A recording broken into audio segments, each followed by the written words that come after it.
So I am a Black woman that lives in Italy, but I am also a flight attendant for an American carrier. I have been a flight attendant for since 2008, and I have worked for more than one airline. I've been seeing on my timeline a lot of people who are dealing with deportation. They're afraid of ICE, immigration, green card holders that are stressed out. A lot of people who have a lot of questions about what's going to happen in their life with their immigration status. And one question I have not seen is what happens to the people when they are on their flights. So I have not had a deportee recently. I had one, I think, in February. And I will say there are several different types of people who are deportees.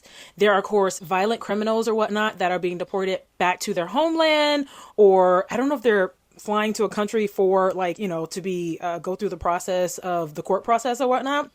There's also people who violate terms of their visa. So you could be on a tourist visa and you could be caught working and they deport you back to your country. And there could be something like you overstayed your visa. So I'm just going to go over like those three. I am not an expert on immigration at all. I'm just a flight attendant, and I'm going to tell you guys some of the basics of what we encounter when on the airplane. I'm also going to have this video be unedited. It's going to be super quick. So sorry if it kind of seems janky, but your girl is tired right now. So I'm going to make this really quick. So the first thing is, if the person is let's say if they're a violent criminal, right? You might have a question with someone who's a violent criminal. They will most likely be traveling with a law enforcement officer. They will actually, not most likely. They will be traveling with law enforcement officers. So there will be two of them. And when the person is on board the aircraft, they will be sitting between the officers. Now, I'm assuming if it's a smaller airline that the person will probably be sitting closer outboard, so that they are a little bit more controlled. Like you can't just jut out. But they'll be traveling with two people, and they will most likely be wearing a jacket. In that jacket, the pocket area will be cut out, and that's where their hands will be. And it kind of just keeps it discreet so that it's not like this big parade of a person walking through the airport and they're in handcuffs. It gives the person a sense of humanity, and also it just doesn't cause a lot of attention to that person, which I think is a nice thing, is a little bit of dignity. And who wants a passenger that's going to garner all this attention? I know I don't. Another thing is, if the person is traveling, let's say on their own, if they're not a violent criminal or something of that sort, what happens is that the gate agents will give, or maybe it might be customs immigration, they will give the flight attendants the person's passport in a folder. So they will say something like, you can give it to the person once the plane takes off. You can give it to the person the people who are going to meet the plane. Sometimes there are people who just end up getting caught breaking a visa rule. So they'll overstay their visa, they'll get caught working. And so these people aren't per se violent. They are just people who broke a rule that they had agreed to. So the country, and I can only speak for the US, they send them back. There is always customs and immigration agents outside of the aircraft door when the jet bridge is attached. And this is to ensure that the plane does leave with the person on board.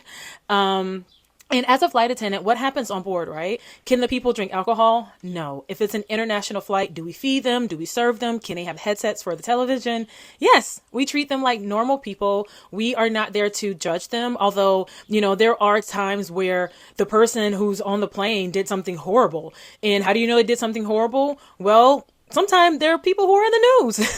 So it's really easy to be like, is that such and such? Like, it's super easy to identify these people. Also, we have a manifest sheet. So you might have a flight attendant that's nosy and be like, well, who is this person that they're bringing? Or you might have one of the immigration officers that might give you some detail of what happened. I don't know if they're supposed to do that, but you will have that. You'll have flight attendants that'll be curious.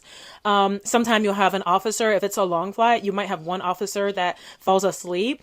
And if one person is asleep, the other has to stay awake. And it's a very normal process. We treat them like normal passengers. Once again, we treat them with respect. We don't judge them because it's not our place to judge them. We're flight attendants. It's our place just to serve them and to get them from point A to point B safely. So that is not a question that I was asked, but I figured it's something that a lot of people aren't aware of. What happens on the plane? Yes, I've had people who are in handcuffs. Yes, I've had people who, they don't have to sit in the back of the plane. Like typically if you have a person who's in handcuffs, they'll sit them in the back of the plane. Sometimes it's just people who are being deported and they're just sitting in a regular seat in a regular location. There's not a big, deal that comes with them being deported. And yeah, and that's basically it. If you guys have any questions, comment down below. I know this is a topic that is not a common topic on my page, but my YouTube has been flooded with tons of ice and all this other stuff.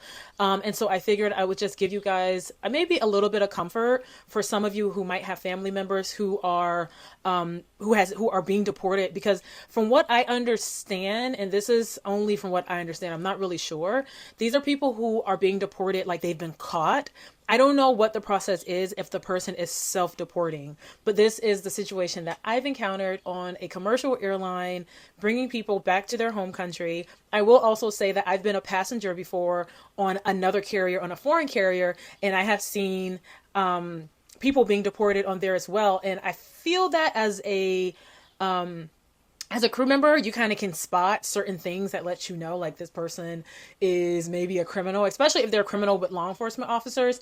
It's just so, like, you can tell from the way they're walking. Not that their feet are shackled. I don't think I've ever had that, but you can kind of just tell. There's typically two people with them that are very close watching them. The person has their hands inside of a jacket, and you can just tell.